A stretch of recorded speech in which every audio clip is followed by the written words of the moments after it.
তো হচ্ছে Instagram boost করার জন্য প্রথমে প্রোফাইলে চলে যাবেন।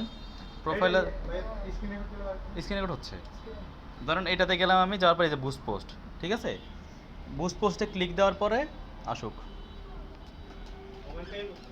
হ্যাঁ, তারপরে যে more profile visit, more website visit, more leads, more message, যেটা ইচ্ছা আপনার। হ্যাঁ, মোর লিডস হলে একটা ফর্ম বানাইতে হয় আর কি, এটা তো আমরা দেখাইছিলাম, খেয়াল আছে নি ফেসবুকের ক্লাসে যে আমরা বলছিলাম যে অ্যাড নিউ ফর্মে নাম, ঠিকানা, ফোন নাম্বার এসব, ঠিক আছে। তো এটা দরকার নাই, আমাদের কাস্টমারের আসলে ডিটেলস নেওয়ার এখানে কোনো প্রয়োজন পড়ে না তেমন একটা। হ্যাঁ, তো আমরা মোর প্রোফাইল ভিজিট বা মোর মেসেজে দিলাম।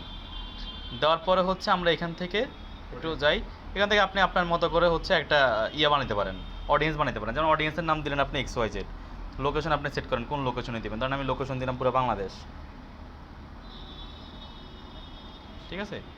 বাংলাদেশ দেওয়ার পর আমি ইন্টারেস্টে গেলাম, ইন্টারেস্টে ধরেন আমি দিলাম হইতেছে কী দেওয়া যায়, T-শার্ট দিলাম, মানে আগের মতোই সব, ঠিক আছে। আমি জাস্ট নর্মালি উঠাই দিতেছি, কেমন, আমি বেশি আর ইয়ে করতেছি না, রিসার্চ করতেছি না।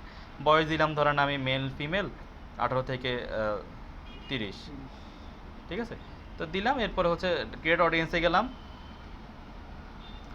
ক্রিয়েট অডিয়েন্সে যাওয়ার পরে আপনি এখান থেকে নেক্সটে যান, আপনার বাজেট ফিক্স করেন, ধরেন পার ডে $1 হলে $1, ডিউরেশন যে কয়দিন দেন এই কয়দিন, ঠিক আছে। তারপরে নেক্সটে যান আবার, এরপরে সব কিছু ঠিক আছে, বুস্ট পোস্ট শেষ। ফেসবুকের তো নতুন মেবি বুঝা গেছে, সেম তো, সব কিছুই সেম, ক্লিয়ার, জি জি বোঝা গেছে, এইটাই, আর কিচ্ছুই না।